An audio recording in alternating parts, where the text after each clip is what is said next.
High techies ஒரு gate 6 கேபிளில் 2 IP camera connect பண்ண முடியுமா அப்படின்னா கண்டிப்பாக முடியும். அதுக்கு தான் இவன் தேவைப்படுறான். இதுக்கு பேர் வந்து பிஓஇ ஸ்ப்ளிட்ரு. பிராண்டில் கிடைக்குமா அப்படின்னா கண்டிப்பாக கொஞ்சம் ரிஸ்க்கு தான். நான் பிராண்டில் தான் கிடைக்கும். பட் இதுவே வந்து உங்களுக்கு நல்லா தான் ஒர்க் ஆகும். இதோட அன்பாக்சிங் அண்ட் எப்படி கனெக்ட் பண்ணுறதுன்னு பார்த்துடலாம். பிஓஇ ஸ்ப்ளிட்டரில் வந்து டோட்டலாக 2 பார்ட் வரும். பிஓசியில் கனெக்ட் பண்ணுறதுல வந்து இந்த மாதிரி 2 RJ45 ஜாக்கோட பின் வரும். இதை வந்து சிங்கிள் ஒயரில் எந்த பக்கம் 2 கேமரா ஃபிக்ஸ் பண்ணுறோமோ அந்த சிங்கிள் ஒயர் எடுத்து நம்ம இதில் கனெக்ட் பண்ணிக்கணும். பண்ணிவிட்டு பிஓஇ சுவிட்சில் 2 போர்ட்டில் இதை நம்ம கனெக்ட் பண்ணிடுவோம். அப்புறம் இந்த பக்கம் நமக்கு வந்து சிங்கிள் கேபிள் வரும். அந்த சிங்கிள் கேபிளை வந்து இதில் வந்து ஏ பி அப்படின்னு போட்டிருப்பாங்க.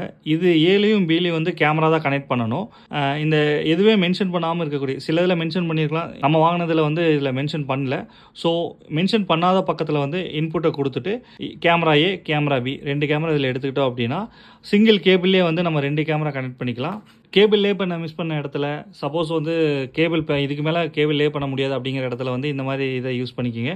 தேங்க்ஸ் ஃபார் வாட்சிங் வீடியோ. இந்த வீடியோ பிடிச்சிருந்ததுன்னா கண்டிப்பாக லைக் பண்ணுங்கள். உங்கள் ஃப்ரெண்ட்ஸ் அண்ட் ஃபேமிலி மெம்பர்ஸ்க்கு ஷேர் பண்ணுங்கள். மறக்காமல் நம்ம சேனலை சப்ஸ்கிரைப் பண்ணிக்கோங்க. தேங்க்ஸ் ஃபார் வாட்சிங் வீடியோ.